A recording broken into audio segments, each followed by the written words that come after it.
माननीय सांसद कार्यक्रम की मुख्य अतिथि थी। हमारे राजमहल के सांसद की पत्नी की आकस्मिक मृत्यु के चलते वो नहीं आ सकी। उसके जगह पे हमारे युवा नेता आज के मुख्य अतिथि हैं। हम सर्वप्रथम हमारे राजमहल के सांसद की धर्मपत्नी की आकस्मिक मृत्यु के लिए हम उसकी संवेदना व्यक्त करते हैं हम पार्टी की तरफ से। और आज ये कार्यक्रम में उपस्थित हमारे प्रखंड के प्रखंड अध्यक्ष भाई मनसुख हत्या जी, प्रखंड के उपाध्यक्ष गणेश बोधरा, दिनू भाई, सभी प्रखंड के और पंचायत के सभी पदाधिकारी, झारखंड मुक्ति मोर्चा के क्रांतिकारी साथियों, सभी को मेरी ओर से हार्दिक जोहार। हमारा पार्टी झारखंड मुक्ति मोर्चा 365 दिन निरंतर इसी तरह कार्यक्रम चलाते रहते हैं और निरंतर कार्यक्रम रहने के चलते ये जो धरती जहां हम लोग बैठे हैं, इसी धरती के एक आंदोलनकारी जो गोवा में शहीद हुए, उसका नाम सबसे ऊपर में लिखा हुआ है, ईश्वर सरदार। उसकी धरती में आज हम लोग बैठे हैं। हम लोग का ये बहुत बड़ा सौभाग्य की बात है। आज राज्य की जो वस्तु स्थिति है, हर तरह से झारखंडी अस्मिता पर चोट पहुंचाने का विपक्ष के द्वारा प्रयास किया जा रहा है। उसके लिए सबसे बड़ा हम लोगों के पास अस्त्र है। आज जो लोकप्रिय सरकार झारखंड में बैठी है, माटी पुत्र जो उसका नेतृत्व कर रहा है, एक झारखंड के आंदोलनकारी का पुत्र श्री हेमंत सोरेन जी, उनके नेतृत्व में जो कार्य चल रहा है, किसी से छुपा हुआ नहीं है कि कोई घर भी उसके योजनाओं से वंचित नहीं है। हर परिवार, हर वर्ग, हर समाज के लोग उसका लाभ ले रहा है। तो हमारे जो उपस्थित सभी कार्यकर्ता हैं, उन लोगों से मेरा यही निवेदन रहेगा कि उनके द्वारा जो भी चलाई जा रही है सर्वजन पेंशन, आज 12,000 रुपये सालाना महिलाओं को 21 वर्ष से 50 वर्ष की आयु वाले बच्चियों के लिए स्कूल में कार्यक्रम चल रहा है, जो बढ़िया बच्चे हैं उसको विदेश भेजने का कार्यक्रम चल रहा है और छोटी बड़ी योजनाएं हमारे क्षेत्र में हमेशा चल रही है। तो इसको जन जन तक ले जाना है। अभी कल परसों रांची में आक्रोश रैली निकाला, जबकि आक्रोश रैली हम लोगों को निकालना चाहिए कि उन लोगों ने किस तरह से राज्य को छला, देश को छल रहा है।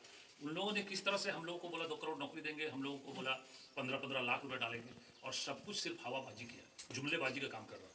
हेमंत सोरेन को जब सत्ता 2019 में मिला, उसके बाद कोरोना काल के बाद किसी तरह पटरी पे आया। हमारे लोग जो कोरोना में फंसे हुए थे, उन लोगों को हवाई जहाज से उठा के लाए। तो ये सब बातों को जनता के बीच हम लोग को लेकर के जाना, ये सब बैठक का उद्देश्य यही है कि हम लोग को हर जो पद पे आज जिनको भी मिला है, जनता के बीच सब बात को हम लोग को फैलाना। अब इलेक्शन डिक्लेयर होने जा रहा है, आए दिन कार्यक्रम विपक्ष के द्वारा होगा। कल परसों कुलकेरा में आजसू पार्टी का बैठक है, बीजेपी का बैठक होगा, बहुत कांग्रेस का बैठक होगा, तो बहुत तरह की बात बोलेगा, लोगों को गुमराह करेगा। लेकिन आज हम लोग जिस पार्टी से बिलोंग करते हैं और जिस पार्टी का नेतृत्व यहाँ पर हमारे शहीद देवेंद्र मांझी ने किया था, जल जंगल का आंदोलन उन्हीं के द्वारा किया गया था। आज जंगल में जो बसे हुए, जंगल जो बचा हुआ है, उन्हीं का देना।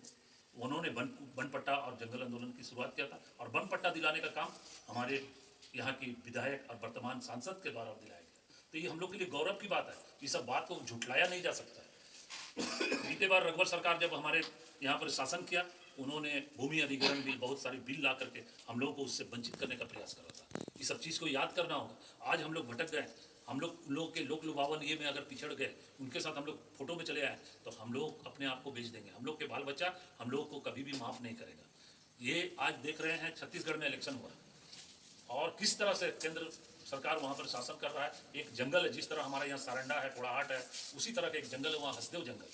हसदेव जंगल में सैकड़ों एकड़ भूमि को अधिग्रहित किया है सिर्फ पूंजीपतियों को देने का। और झारखंड में भी वही प्लान है उसका कि अगर उस शासन में आया तो हम लोग का जो ये हरा भरा जंगल जो दिख रहा है, हम लोग जो यहाँ बसे हुए हैं, हम लोग को भी घर से बेघर करने का प्रयास करेंगे। इसलिए उन सब से बचना है और हम लोग को एकजुट रहना है। इस सब कार्यक्रम को साधारण कार्यक्रम नहीं समझना है। हम लोग के लोग बलिदान दिया है और इस धरती का आदमी तो सबसे आगे था, जो सबसे ऊपर उसका नाम है स्वर्गीय